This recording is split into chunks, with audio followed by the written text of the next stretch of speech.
Apa tandanya orang yang hatinya jinak dengan Allah? Apa tandanya orang yang senang hatinya dengan Allah?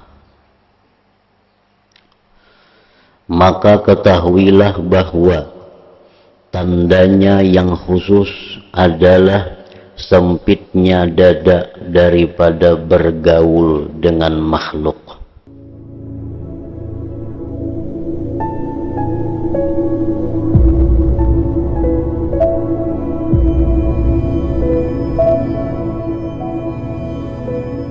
Bismillahirrahmanirrahim. Alhamdulillahirabbil alamin.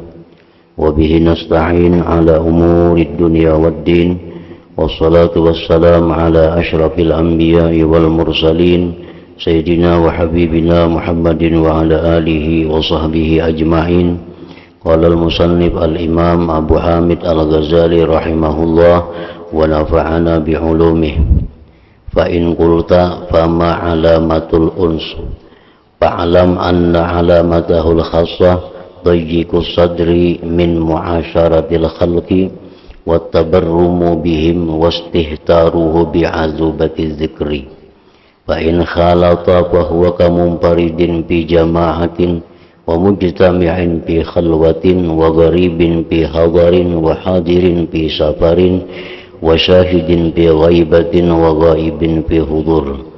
Mukhalitun bil badan munfaridun bil qalbi mustaghrikun bi'azubati dzikri. Kama qala Aliyyun karramallahu wajha fi wasfihim hum qaumun hajama bihimul ilmu ala haqiqatil amr fabasharu ruhal yakin wastalanu mastawa'al mutribun wa anisu bimastawahasha minhul jahilun. Sahibud dunya bi abdanin arwahuha mu'allaqatun bil mahallil a'la. Ulaika khulafa'ullah fi ardihi wad du'atu ila dinihi. Fahadha ma'nal unsi billah wa hadhihi alamatuhu wa hadhihi syawahiduhu ila akhirih. Makna kalam Imam Al-Ghazali rahimahullah wa nafa'ana bi'ulumih. Jikalau kamu bertanya, apakah tanda jinak hati dengan Allah itu? Apa tandanya orang yang hatinya jinak dengan Allah? Apa tandanya orang yang senang hatinya dengan Allah? Maka ketahuilah bahwa tandanya yang khusus adalah sempitnya dada daripada bergaul dengan makhluk.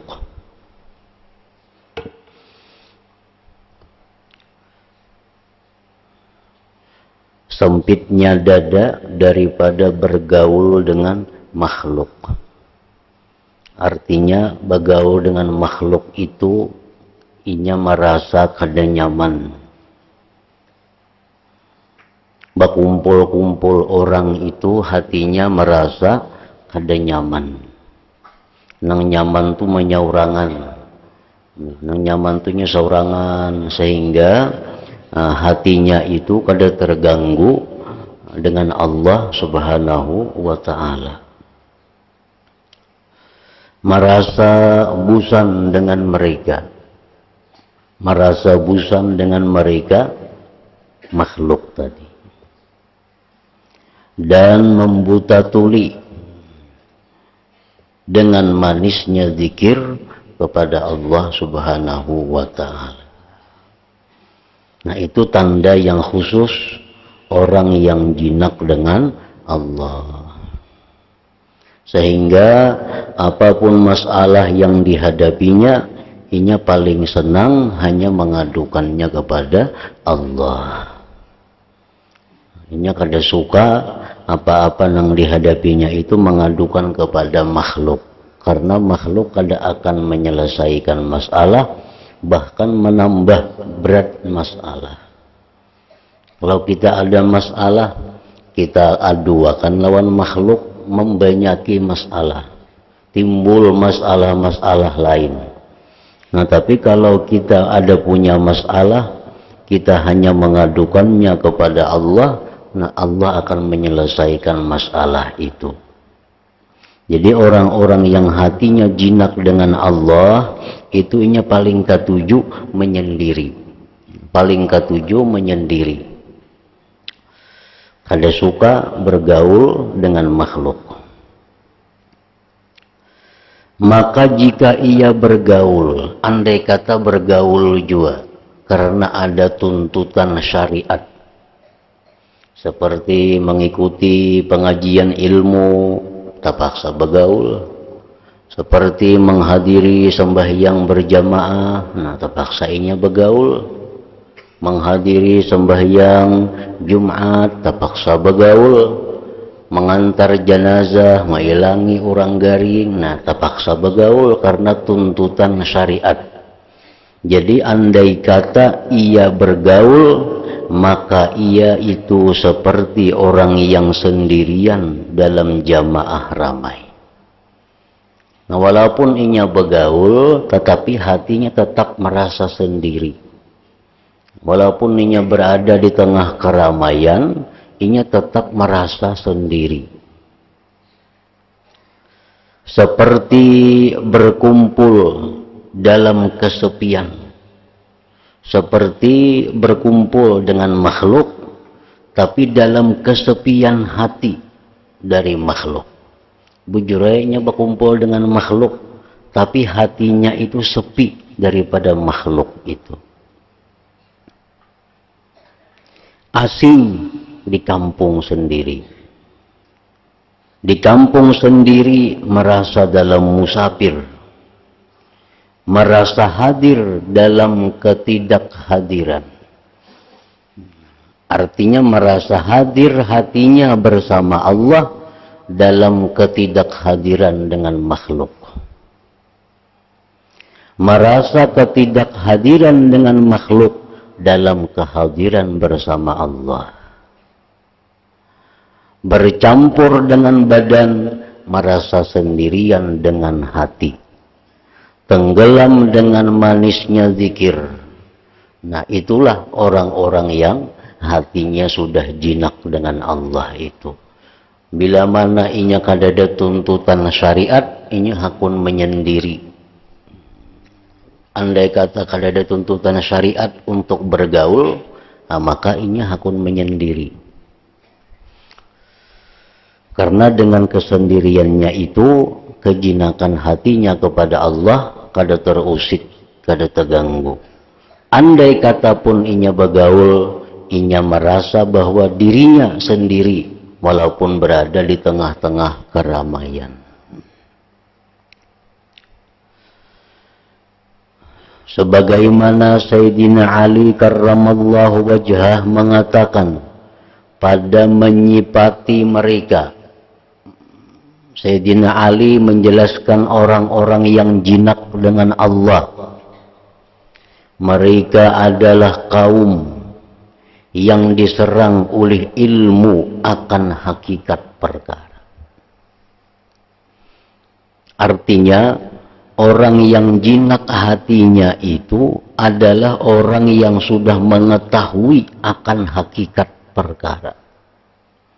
Kan hakikat perkara itu salah satu di antara tiga.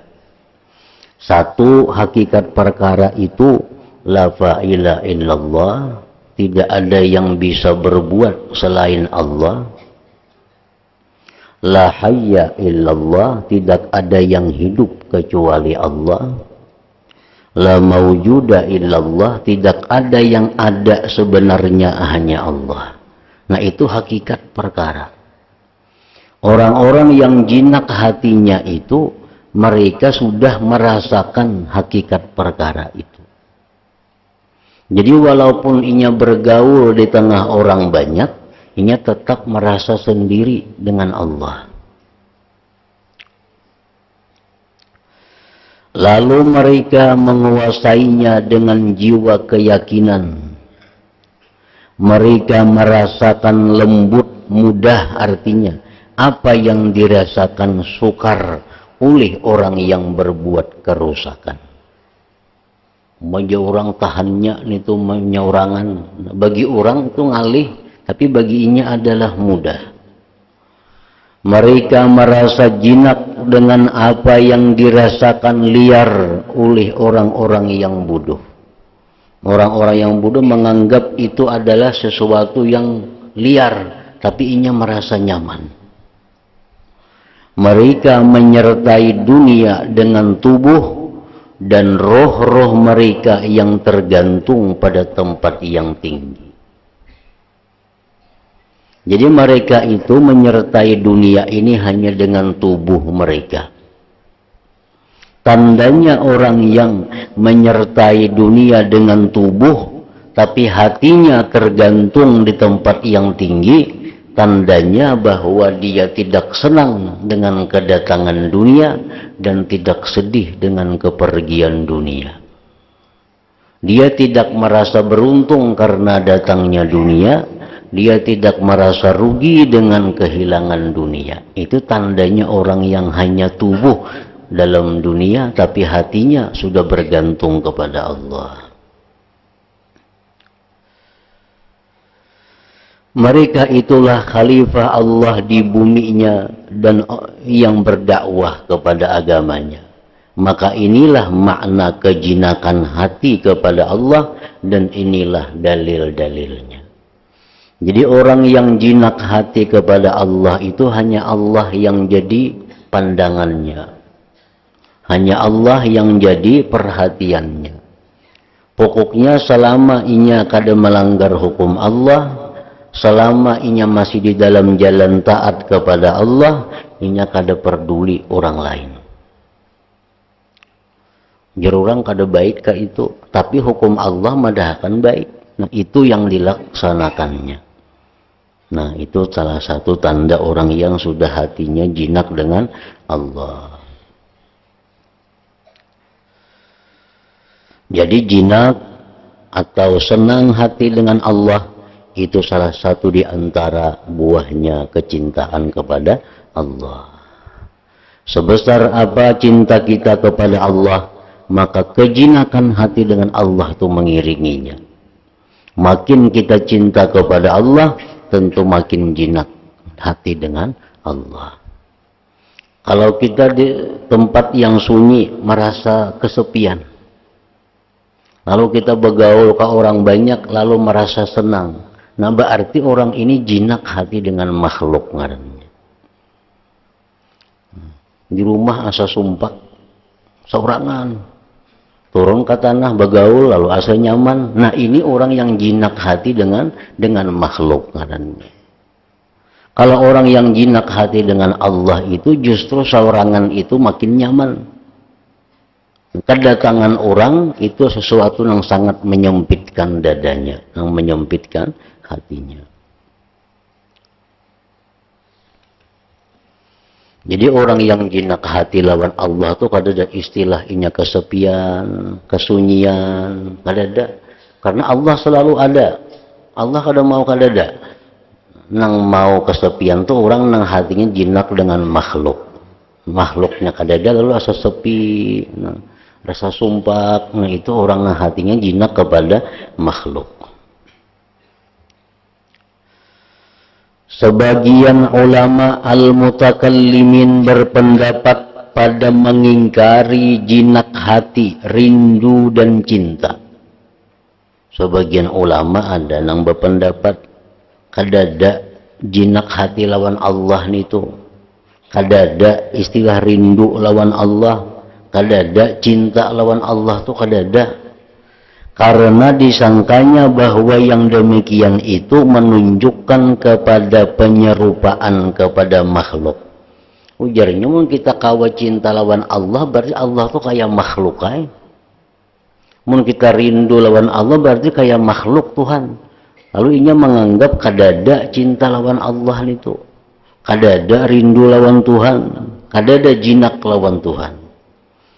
Dan karena jahilnya bahwa keindahan yang bisa diperdapati dengan mata hati itu lebih sempurna daripada keindahan yang diperdapati mata kepala. Dan kenikmatan ma'rifahnya lebih kuat daripada orang-orang yang mempunyai hati.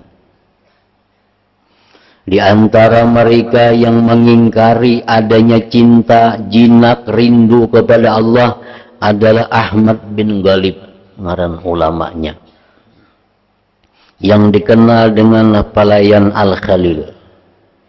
Ia mengingkari Al-Junaid Al-Baghdadi, Abil Hasan An-Nuri, dan segulungan orang banyak tentang hadis cinta, rindu, dan asyik. Sehingga sebagian mereka mengingkari akan makam ridha. Biarnya kada ada istilah ridha itu. Kita ridha lawan Tuhan itu kada ada. Di mana ia mengatakan tidak ada kecuali hanya sabar. Kalau kita kena bala, kena musibah itu kada mau jernya riba, itu sabar aja. Dan ada pun riba maka tidaklah dapat dirupakan. Nah, semua ini adalah perkataan yang kurang lagi singkat, yang tidak mengetahui dari makam-makam agama kecuali atas kulitnya saja. Lalu disangka bahwasanya tidak ada kecuali untuk kulit. Maka sesungguhnya segala yang dirasakan dengan panca indera dan setiap apa yang masuk dalam khayalan dari jalan agama itu adalah kulit semata. Dan di belakangnya adalah isi yang dicari. Maka barang siapa yang tidak sampai mengupas kelapa kecuali kulitnya saja, maka ia menyangka bahwa kelapa itu serabut seluruhnya. Orang nang menguyak nyiur, dikiranya nyiur itu hingga tampurung itu hajar. Dan mustahil padanya untuk keluar minyak dari kulitnya itu. Dan orang itu beralasan, akan tetapi alasannya tidak diterima. Dan sungguh dikatakan oleh penyair, al-unsu billah la yahwihi battalu wa laysa yudrikuhu bil hawli muhtalu wal anisuna rijalun kulluhum najibu wa kulluhum safwatun lillahi ummalu. Artinya jinak hati kepada Allah itu tidak dijaga oleh seorang pahlawan. Dan orang yang berupaya tidak mendapatkannya karena upayanya. Orang-orang yang jinak hati kepada Allah semuanya adalah orang-orang yang pintar. Semuanya adalah orang-orang pilihan. Mereka beramal karena Allah Ta'ala.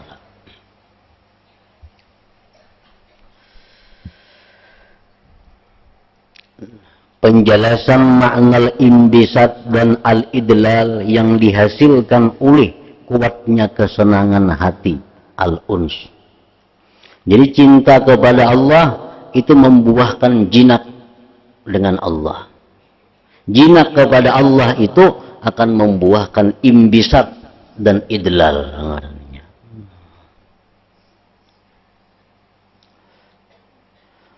Ketahuilah bahwasanya kesenangan hati dengan Allah tadi, apabila terus-menerus menjadi kuat dan teguh, tidak bisa dikacaukan oleh gelisahnya kerinduan, dan tidak dikeruhkan oleh takutnya berubah dan terhijab, maka yang demikian itu akan membuahkan semacam imbisat pada perkataan, perbuatan, dan munajat kepada Allah Ta'ala.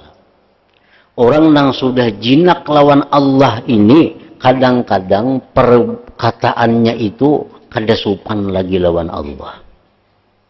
Orang yang sudah jinak hati lawan Allah itu, kadang-kadang tingkah lakunya kada sopan lagi lawan Allah. Nah, kayak orang misal hendak balaki begini. Nah, sementara belum laki jadi laki jadi bini, semuaan itu adalah ada tata kerama. Kada sembarangan berkata-kata, kada sembarangan itu ini, menjaga tata kerama. Tapi kalau sudah orang jadi laki bini, itu kada lagi tata keramanya. Karena sudah saking jinaknya hati antara satu dengan yang lainnya. Nah demikian pula orang nang jinak itu kepada Allah, maka tingkah lakunya pun kadang-kadang kada teratur lagi dengan tata kerama. Karena saking akrabnya lawan Allah, saking manjanya lawan Allah, sehingga kada bertata kerama lagi lawan Allah. Dan itu dimaklumi. Dan itu disukai oleh Allah.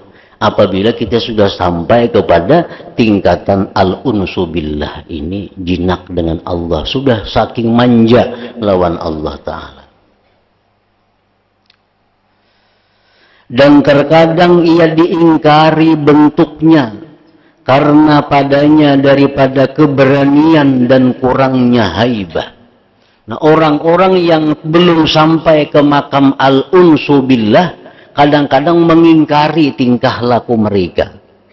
Kadang-kadang mereka menganggap bahwa orang-orang itu sudah kada beadab lagi lawan Allah. Padahal karena mereka belum sampai kepada kedudukan itu.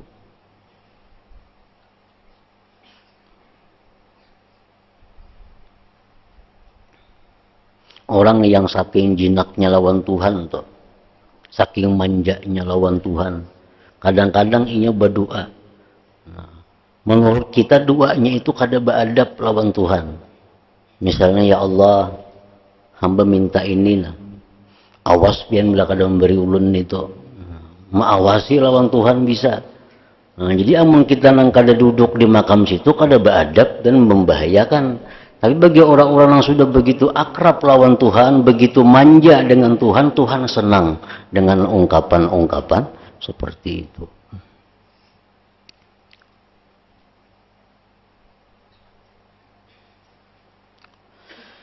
Tetapi itu mungkin daripada orang yang ditempatkan pada maqamul uns, pada makam yang jinak dengan Allah. Dan orang yang tidak dinampakkan pada makam yang demikian, dan ia menyerupai dengan mereka pada perbuatan dan perkataan, niscaya ia binasa dengan sebab yang demikian dan hampir-hampir dalam kekufuran. Nang kada duduk di makam situ, jangan coba-coba menuruti doa orang nang di makam itu. Bisa jadi kafir, bisa jadi tambah marah Allah kepadanya.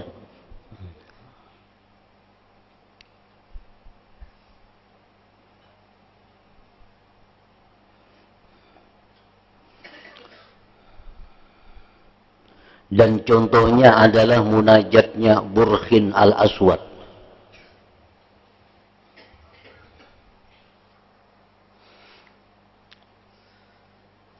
Di mana Nabi Musa kalimullah alaihi salam disuruh meminta kepada Burh untuk memintakan hujan untuk Bani Israel. Sesudah mereka tertimpa kemarau selama 7 tahun, kada saling hujanan. Nabi Musa alaihissalam keluar untuk mengerjakan salat istisqa, minta hujan untuk mereka, dengan berjumlah 70.000 orang. Nabi Musa ke lapangan membawa umat 70.000 orang untuk sembahyang minta hujan. Maka Allah Azza wa Jalla mewahyukan kepada Nabi Musa alaihissalam, bagaimana aku mengabulkan doa mereka, di mana mereka telah digelapkan oleh dosa-dosa mereka. Kayak apa aja Tuhan, aku nak ngabulakan, nak memberi hujan, mun hati-hatinya itu gelap, hati mereka itu jahat. Mereka berdoa kepadaku dengan tidak yakin, dan mereka merasa aman dari tipu dayaku. Kada akan aku kabulkan doanya, anjir Tuhan. Kada akan kuturunkan hujan kalau mereka itu berdoa kepadaku. Nah, makanya dalam fikih, kalau hendak sembahyang istisqa itu diumumkan terlebih dahulu, disuruh puasa beberapa hari. Nah, disuruh tubat, masyarakat nih tubat semuaan, diadakan tubat-tubat di kampung-kampung. Di mana kezaliman itu dihalalkan. Ada kezaliman dikembalikan kepada ahlinya. Nah, sudah itu puasa 3 hari, tobat, kezaliman-kezaliman sudah saling menghalalkan. Nah, hanyar berkumpul di lapangan untuk minta hujan kepada Allah. Nah, supaya yang minta ini bujur-bujur orang yang sudah bersih.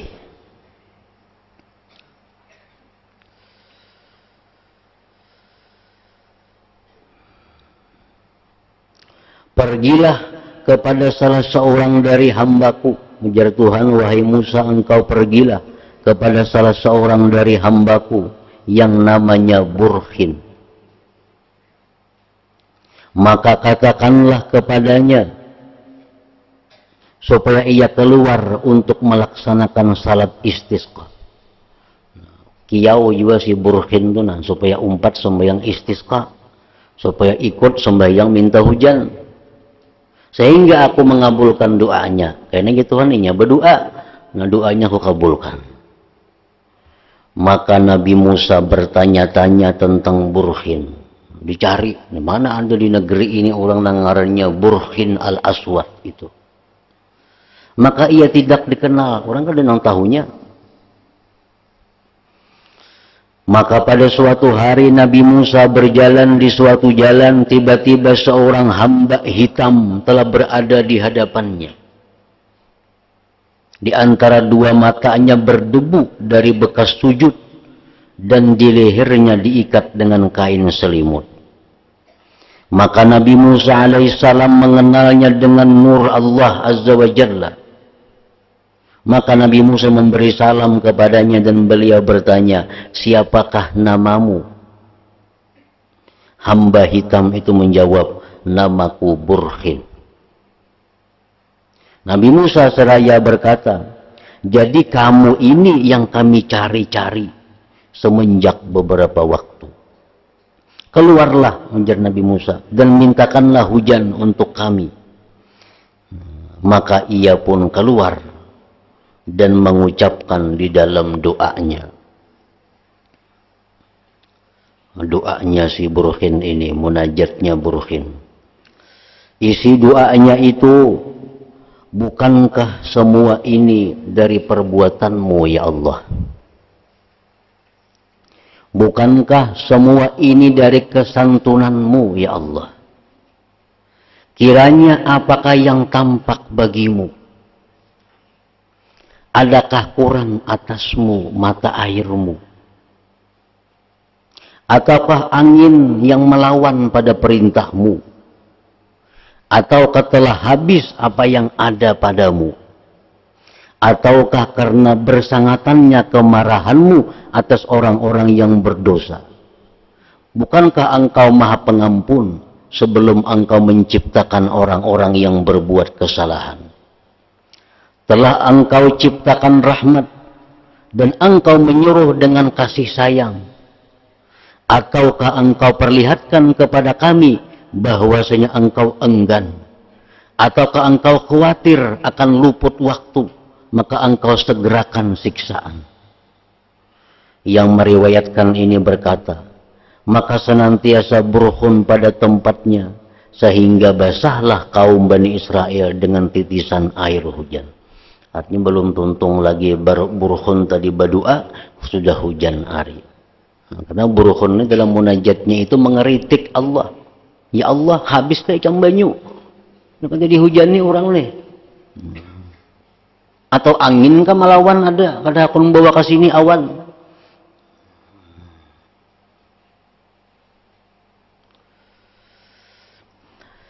Dan Allah Ta'ala menumbuhkan rumput dalam setengah hari sehingga sampai ke lutut. Orang yang meriwayatkan ini berkata, maka kembalilah Burhun tadi. Buliknya. Sudah hujan hari. Lalu ia dijemput oleh Nabi Musa alaihissalam. Burhun bertanya, bagaimana kamu melihat ketika saya mengadu kepada Tuhanku? Ujar Burhun, kayak apa wahai Musa? Doa aku tadi lawan Tuhan kayak apa? Belum tuntung aku sudah hujan hari aja Burhun. Bagaimana dia Tuhan menginsapkanku? Lalu Nabi Musa minta pengertian daripadanya. Kayak apa garang kan bisakah itu berdoa? Maka Allah mewahyukan kepada Musa, ujar Tuhan, sesungguhnya burhun itu membuat aku tertawa setiap hari 3 kali, ujar Tuhan. Nah, doa semacam kayak burhun ini kadang-kala dituruti oleh orang yang belum sampai kepada kedudukan al-unsu billah, yang sudah bujur-bujur manja dan jinak kepada Allah Subhanahu wa ta'ala. Dari Al-Hasan ia berkata, rumah-rumah dari bambu di Basrah terbakar, kebakaran. Maka tertinggal satu rumah di tengah kota Basrah. Di tengah kota Basrah itu yang tidak terbakar. Nah, di tengah-tengah ada sebuah rumah yang kada terbakar. Dan Abu Musa ketika itu menjadi amir kota Basrah, gubernur kota Basrah. Maka diberitahukan hal yang demikian kepada Abu Musa. Ujar orang, wahai gubernur, tadi kebakaran. Sekalinya ada sebuah rumah panangahan lagi, kada disentuh api. Ada sebuah rumah. Maka ia Abu Musa mengirim utusan untuk menemui orang yang mempunyai rumah yang tidak terbakar itu. Al-Hasan lalu berkata, kemudian utusan itu membawa orang tua kepada Amir. Nah, ini orangnya, nah ampun rumah, wahai gubernur. Ini ampunnya, nang rumah kada kebakaran tuh sidin, ini ampunnya. Lalu Amir bertanya, wahai Syekh, wahai orang tua, bagaimana kejadiannya rumahmu tidak terbakar? Kenapa, ada amalannya kah, ada syaratnya kah, ada apanya? Maka rumah hijam itu kada kebakaran, sedangkan sekelilingnya terbakar. Orang tua itu menjawab, aku bersumpah kepada Tuhanku Azza wa Jalla supaya dia tidak membakarnya. Aku sudah berjanji lawan Tuhan, jangan hendak membakar rumahku lah.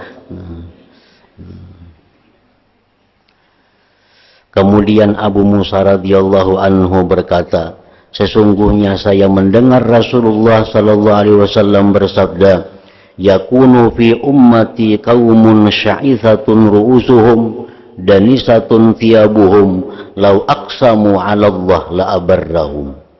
Artinya ada pada umatku suatu kaum yang kusut rambutnya, yang kotor pakaiannya. Seandainya mereka bersumpah atas Allah, niscaya Allah mengabulkannya.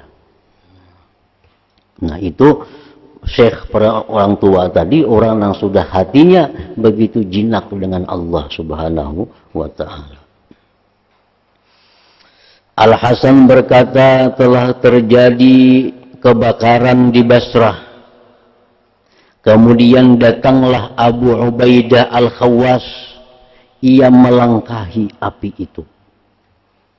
Api dilangkahi, dimasuki dalam api kebakaran itu. Maka Amir Basrah berkata kepadanya, wahai Abu Khawwas, wahai Abu Ubaidah Al-Khawwas, saya melihat kamu tidak terbakar dengan api itu. Abu Ubaidah Al-Khawwas lalu berkata, sesungguhnya saya bersumpah atas Tuhanku Azza wa Jal supaya dia tidak membakar aku dengan api.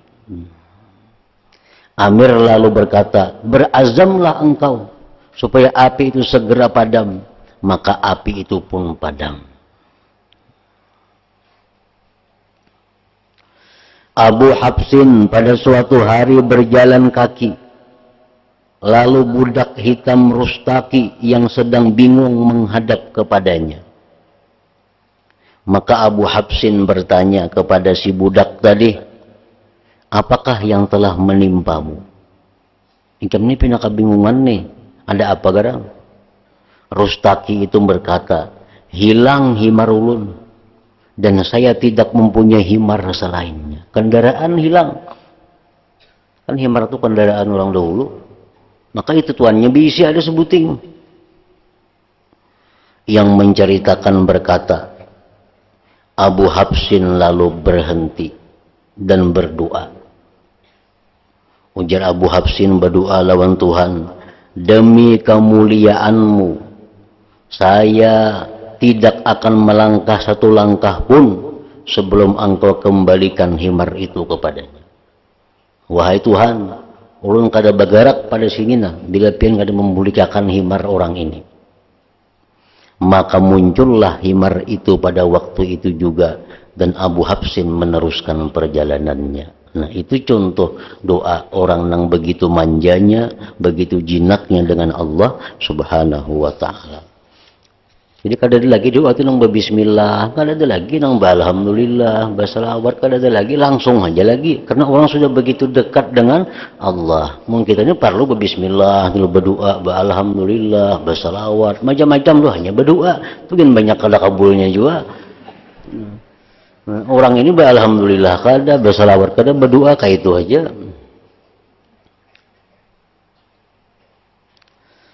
Nah, maka ini dan yang semisalnya berlaku bagi orang-orang yang mempunyai kejinakan hati. Jinak hati ini adalah sesuatu keadaan bukan tetap dalam diri seseorang. Kan jinak hati itu bisa datang, bisa hilang. Nah, di saat hati orang itu jinak dengan Allah, ini bisa mengucapkan kata-kata yang demikian. Begitu kejinakannya hilang, ini kada akan berani lagi melakukan yang seperti demikian. Karena cinta itu sudah dijelaskan dalam bab dahulu, cinta itu membuahkan hal-hal macam-macam.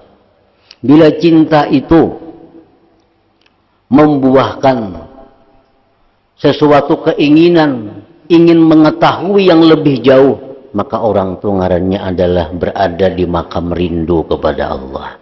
Nah, apabila cinta itu menimbulkan ketakutan dalam hati, kalau nanti satu saat diputus cintanya, orang ini berada dalam ketakutan kepada Allah. Nah, bila cinta itu menimbulkan sesuatu kesenangan kepada Allah tanpa memandang takut dan rindu, nah itu ngarannya al-unsu billah. Jadi orang seperti ini kadang mesti setiap saat macam itu. Bahkan sehari-hari bisa berganti-ganti keadaan orang. Nah, hari ini jam ininya hatinya jinak lawan Tuhan. Lalunya berdoa lawan Tuhan kayak lawan kakawanan bupandir. Nah, tapi di lain tempat ini bisa takutan lawan Tuhan itu sangat beradab bisa. Tergantung keadaan yang datang ke dalam hatinya.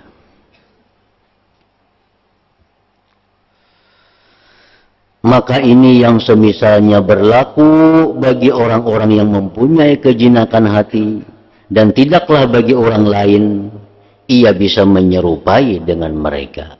Orang yang kada berada di makam itu kada bisa menyerupai seperti itu. Jadi artinya kejinakan lawan Tuhan ini kada betunggu baharianan lawan orang tuh kada. Apalagi betunggu sebulanan jinak kada. Berubah-ubah keadaan hatinya tergantung hal yang datang ke dalam hatinya itu. Bila dalam hatinya itu memandang bahwa cintanya ini sewaktu-waktu bisa diputus oleh Allah, timbul hatinya takut lawan Allah. Nah, di saat itunya pasti akan beradab dengan Allah, pasti akan bertata krama dengan Allah. Tapi di saat hatinya itu jinak manja dengan Allah, nah jadilah seperti yang demikian tadi. Jadi kadang menentu keadaan orang ini setiap saat seperti itu, tergantung keadaannya. Nah, Al-Junaid rahimahullah berkata,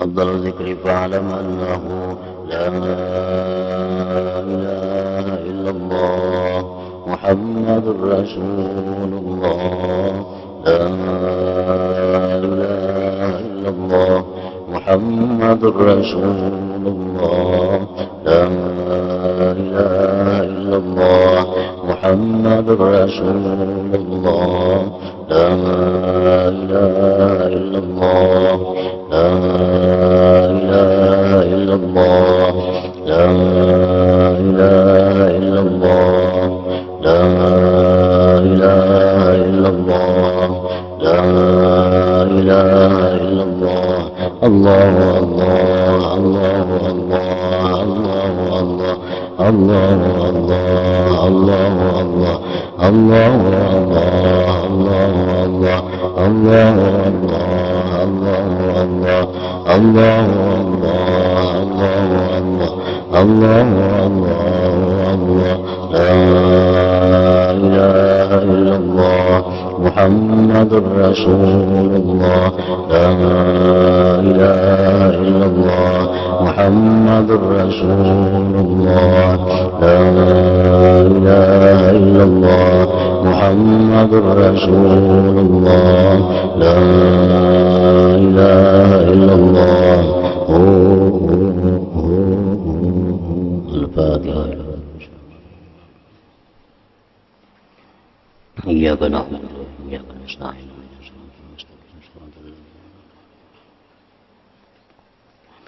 فيا أيها الراجون من شفاعة صلوا عليه سلموا تسليما اللهم صل وسلم وبارك عليه.